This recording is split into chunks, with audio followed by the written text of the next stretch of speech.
샬롬, 초인류 정상국가 25번째 5. 빅시스 K혁신 특구.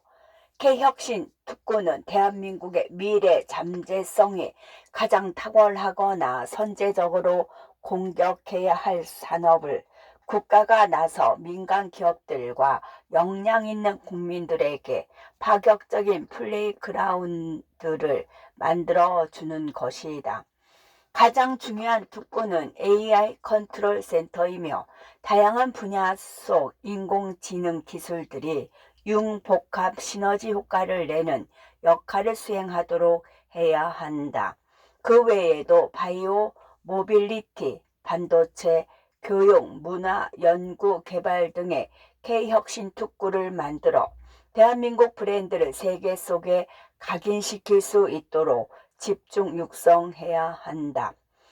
KAR 컨트롤 센터 도입, 융복합 산업 시너지 효과 극대화. 우선 AI 컨트롤 센터는 국가 산업 전반의 기초 인프라 구성에 참여하고 산업별 AR 시너지 효과를 극대화시킬 수 있는 융복합 발전 모델을 즉각적으로 실행하는 것이다. 가령 제조업의 경우 스마트 공장들과 연계된 데이터 센터들을 구축하여 산업 내 비효율성을 최소화시킬 수 있으며, 교통과 물리 분야에서는 자율주행 기술이 반영된 24시간 대중교통 시스템과 교통안전에 최적화된 주행 루트를 개발하여 시민들의 이동 편의를 극대화시킬 수 있다. 농수산업에서도 스마트밤 기술을 활용한 새로운 테스트 베드들을 다양하게 적용하여 갈수록 고령화와 인구 부족에 불안해하는 농업지역에 희망찬 활력을 불어넣을 수 있을 것이다. K바이오 미래 의료 범위의 확장.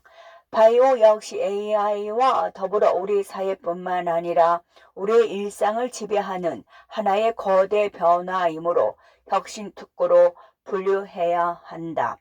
가장 중요한 것은 의료의 개념이 바뀌었다는 점이다.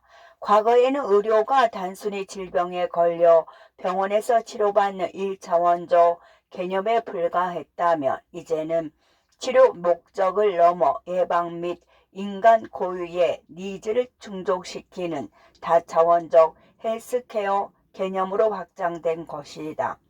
가령 수십 년 전 성형은 선천적 기형이나 교통사고 등의 환자들을 대상으로 치료 목적으로 여겨졌지만, 오늘날에는 아름다움에 대한 인간적 욕구를 현실화시켜주는 차원으로 대폭 확장되었다.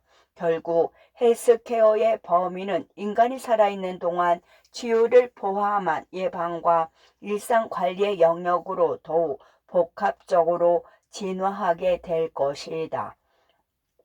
이에 대한민국은 기존 의대, 치대, 한의대, 약대 등 세계적 수준의 인적 자원과 네트워크, 그리고 제반 인프라까지 어느 정도 두루 갖춰 놓은 상황이다.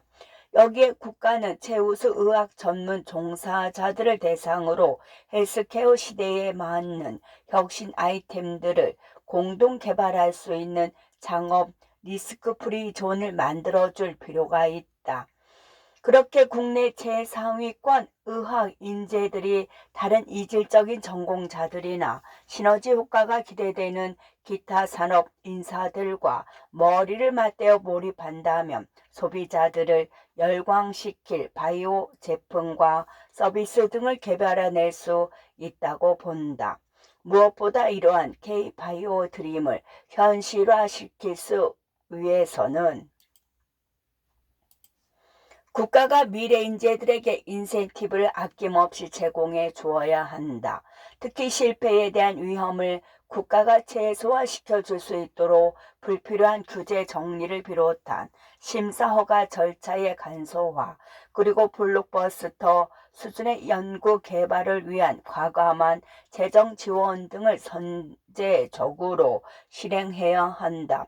특히 대중 헬스케어와 연관된 제약, 화장품, 바이오 로봇, 자기관리 콘텐츠 등 다방면의 영역을 개척할 수만 있다면 앞으로 우리 사회 내 융복합 시너지 효과는 더욱 극대화될 것으로 전망한다. 가령 미국 실리콘밸리에서는 명상이 유행했고 캄과 헤드스페이스 등 앱은 이미 각각 1,000만 명의 회원들이 가입했다. 만약 우리나라의 정신의학 분야의 전문 지식이 일반 심리와 경영 그리고 마케팅 등과 융합하여 AI 기능에 기초한 글로벌 정신 헬스케어 앱을 선보인다면 그 역시 매우 선풍적일지 않을까 생각한다. K-모빌리티 혁명, 더 이상 자동차가 아닌 대형 모바일 기기. 지금은 자율주행 자동차에 대한 일반적 신뢰가 높지 않은 편이지만 향후 AI 기술의 발달로 오토주행 성능이 완벽해진다면 더 이상 사람들은 자동차를 몰지 않게 될 것이다.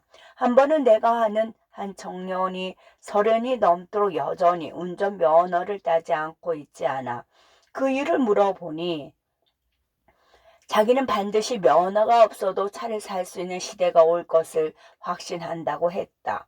엉뚱해 보이지만 일견 가능한 시나리오일 수도 있을 것 같아 그냥 웃고 넘겼는데 어쩌면 미래 인간들은 과거 우리가 차를 운전했다는 사실 자체만으로 그 위험한 걸 어떻게 했을까 하면서 놀라워할 수도 있다고 생각한다. 모빌리티 혁명은 인간의 이동 속도를 더욱 가속화시킬 것이고 인간의 활동 범위를 대폭 확장시킬 것으로 예상된다. 자율주행 자동차 시대가 되면 자동차 자체가 대형 모바일 기기로 둔갑하여 이동 중 개인 사무를 비롯한 문화 기능 등을 복합적으로 수행할 수 있는 멀티 IT 장소로 진화하게 될 것이다. 그런 면에서 살펴보면 앞으로 삼성전자와 현대자동차의 사업 영역은 향후 AT라는 거대 범위 내에서 사실상 동종업계로까지 마주하지 않을까 싶기도 하다.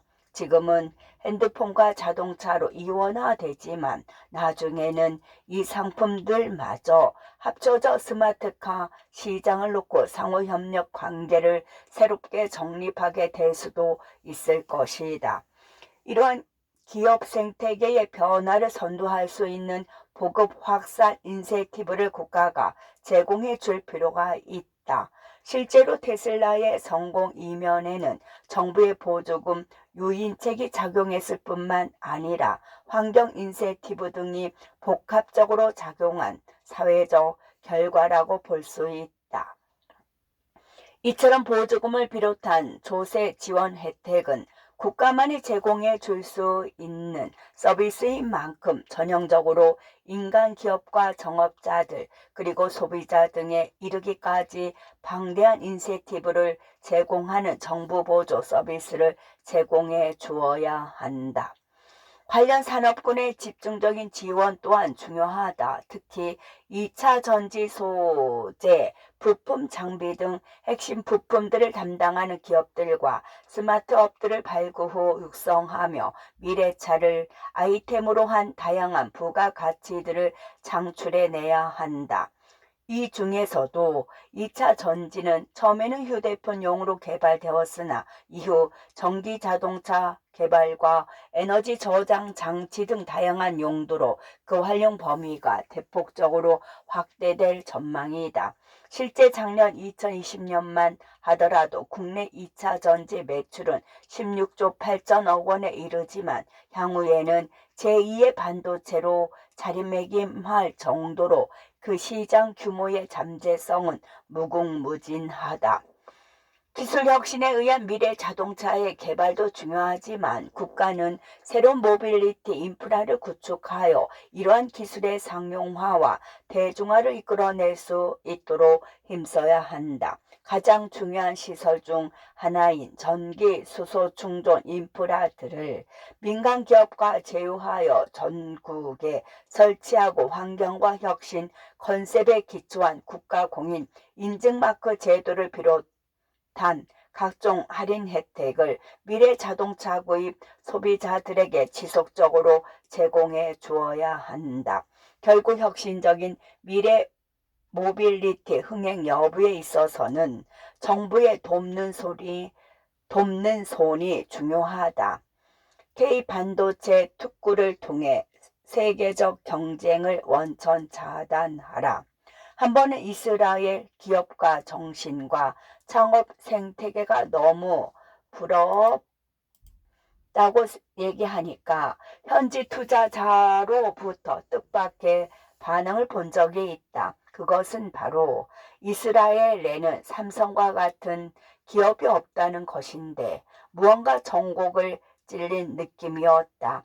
그만큼 우리나라 기업이 초인류 반열에 이르러 세계 시장의 표준으로 성장했다는 것을 의미하지만 정작 이를 뒷받침해야 할 정부는 오히려 혁신 정신의 활력과 동기부여를 떨어뜨리는 경우가 많다.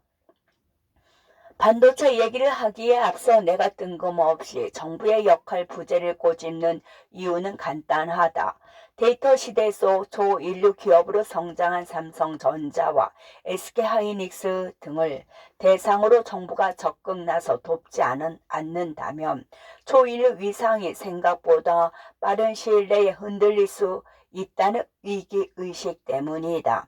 특히 초인류로 성장한 삼성전자와 SK하이닉스 등의 미래 반도체 특구와 관련된 권한을 국가가 과감하게 위임하고 최소한의 모니터링과 감시로 일탈의 여지만 사전에 예방하도록 해야 한다. 반도체 산업에 있어서 정부가 스스로의 권한을 기업에게 과감히 넘겨야 한다고 말한 이유는 바로 미국, 일본, 대만 등이 반도체 삼각 동맹을 맺어 삼성전자의 독주를 막아내려는 치밀한 계획을 실행 중에 있기 때문이다. 반도체 공정에 있어 필수적인 설계, 소재 및 장비 제조 등을 미국과 일본 그리고 대만이 각각 역할을 나누어 분업 시너지 효과를 내세워 삼성을 고립시킨다는 것이다. K반도체 특구를 하루빨리 지정하여 초일류 기업들을 정부의 어설픈 개입으로부터 완전히 자유롭게 해주어야만 세계적 견제를 막아낼 수 있는 자신만의 실력 발휘가 온전히 이루어질 수 있다. 특히 초일류 기업인 삼성전자조차 상대적 약세를 드러내는 시스템 반도체에 대한 정부 지원을 대폭적으로 늘려야 한다. 이미 세계 반도체 시장의 80% 이상을 차지하는 시스템 반도체는 앞서 말한 데이터 시대의 필수적인 정보 처리 기능을 수행하는 뇌의 역할을 수행하는 만큼 앞으로 디지털 패권을 놓고 글로벌 반도체 전쟁은 한층 더 심화될 것으로 전망된다. 결국 반도체 제조를 전담하는 생산 전문 기업들, 이른바 파운드리들의 핵심 역량 강화를 위해 정부가 발벗고 나서야 한다.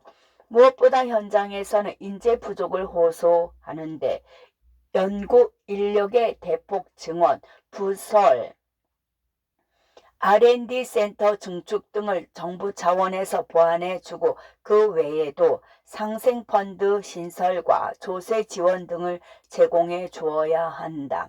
창업과 수성에 있어 세계 초일류 기업들의 경우 자기 자리를 지키는 수성이 훨씬 더 힘든 법이다. 적어도 2등은 모방하고 따라가는 추격형 전략을 세우면 그만이지만 1등은 스스로를 이겨낼 수 있는 선도형 모델을 지속적으로 제시해야 하기 때문이다.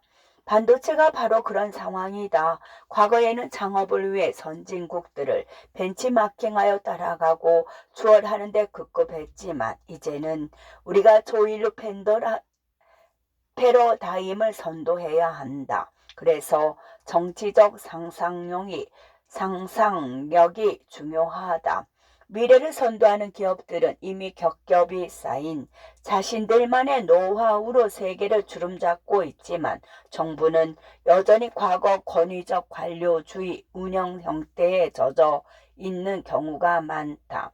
글로벌 스타 플레이어가 없어 창업 생태계를 어쩔 수 없이 개척할 수밖에 없다고 말한 이스라엘 투자자의 말을 다시 곱씹어 본다.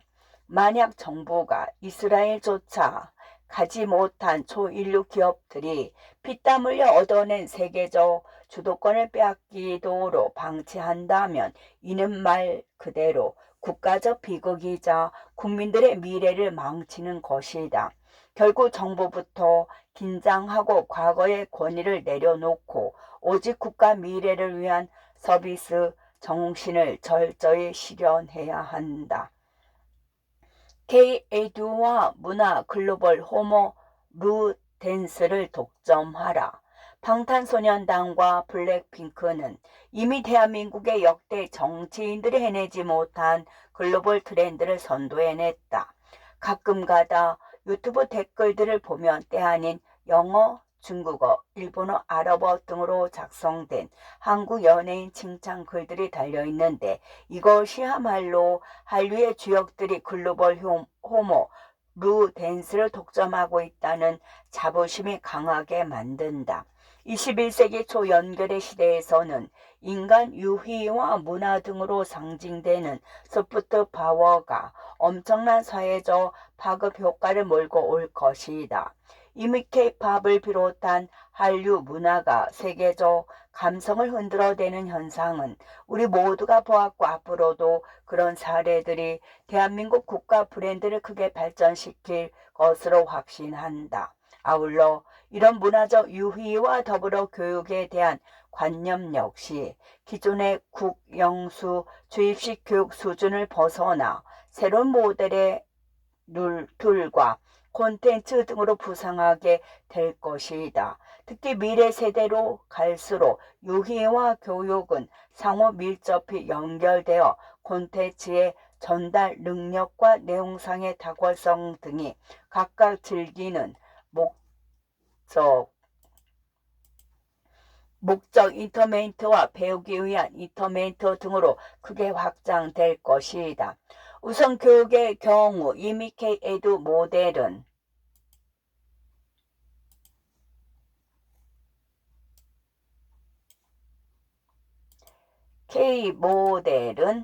우선 교육의 경우 이미 K-에듀 모델은 영어 종주국 미국의 역수출까지 해내는 기염을 토하면서 대한민국 교육 콘텐츠의 우수성을 다시 한번 입증했다. 이미 강의 능력은 세계적 수준이 입증하여 도리어 한국으로 학원 관광을 오는 사례가 십수년 전부터 유행했다. 뚜루루 뚜뚜루 읊조리는 아기 상어 노래 역시 대표적인 유아 교육 겸 문화 캐릭터로 분리되며 작년 2020년에는 유튜브 조회수가 70억 뷰를 넘길 만큼 세계적 유행을 선도했다. 그리고 IT 기술을 응용한 온라인 교육 플랫폼은 코로나19 이후로 급성장세를 보이면서 이에 평승한 한국 스타트업들의 선전이 희소식으로 부각되고 있다.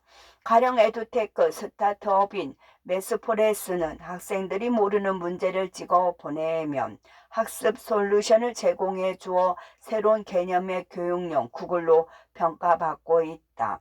현재 이 회사는 동남아 개척에 이어 미국과 남미 시장에까지 도전장을 내민 상태다. 문화의 경우는 더 말할 것 없다. 이미 젊은 세대라면 너무나 잘 알고 있는 SM, JYP 등 수많은 엔터테인먼트 기업들이 손으로 셀 수도 없는 많은 아이돌 그룹들을 시장 속에 선보이면서 그때그때마다 세계인들의 시선과 감수성을 확 사로잡는다. 한류의 한 축인 영화의 경우 이미 2019년에는 기생충이 오스카 사관왕을 수상했고 올해는 영화 미나리의 선전 역시 주목받았다. 드라마 역시 넷플릭스의 킹덤을 비롯한 수많은 콘텐츠들이 세계인들의 호평을 받고 있고 최근에는 유튜브 크리에이터들까지 영어 자막을 첨가하여 해외 유저들의 관심을 개별적으로 유도해 난다는 점에서 크게 감동받았다. AI 시대가 세상을 집어삼키더라도 인간의 창조적 유희와 상상력은 절대로 기계가 넘어설 수 없다. 문화의 소프트 파워 역시 그런 맥락에서 포스트 AI 시대에 있어 우리 한국이 주도해야 할 하나의 산업이면서도 세계인들의 호모 루덴스 정신을 선도해야 할 시장이자 기회이다. 국가도 제반 미래형 교육 문화 콘텐츠 제작을 위한 K-특구를 신설하여 상상 스튜디오 등의 콘텐츠 창작 플랫폼들을 지속적으로 열어주어 참여자들의 발전을 도와야 한다.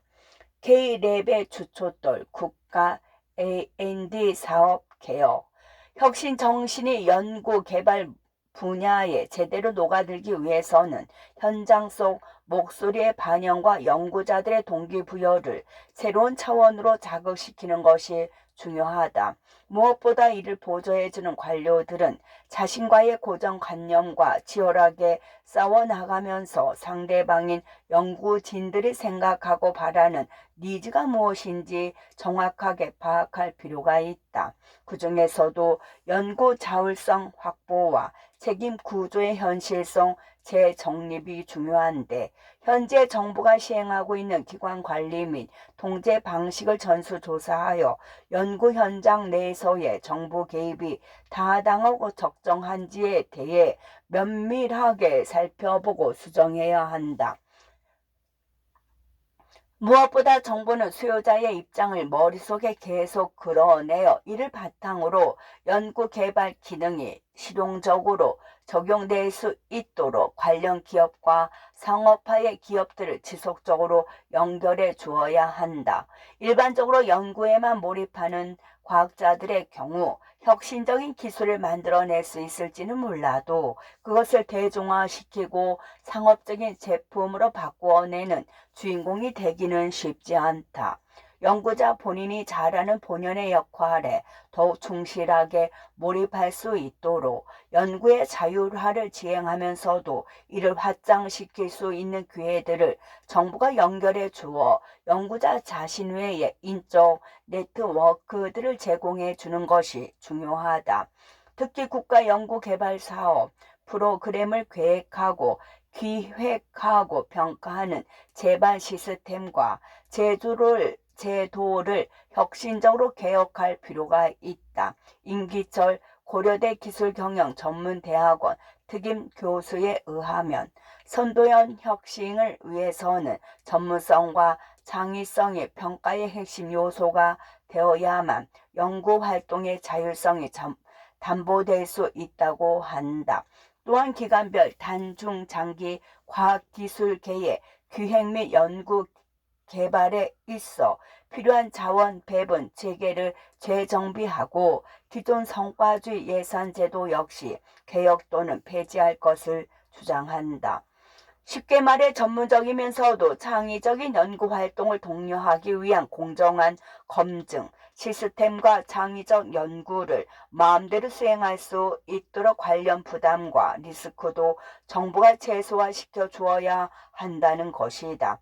나 역시 단순 논문 수와 특허 출원 등 양적 연구성과 위주의 과도한 평가 제도로 연구자들을 압박하기보다는 질적 성과와 혁신 성과에 가산점을 주어 좀 더 진취적인 연구들이 진행될 수 있도록 연구 동력을 발전시켜야 한다고 본다.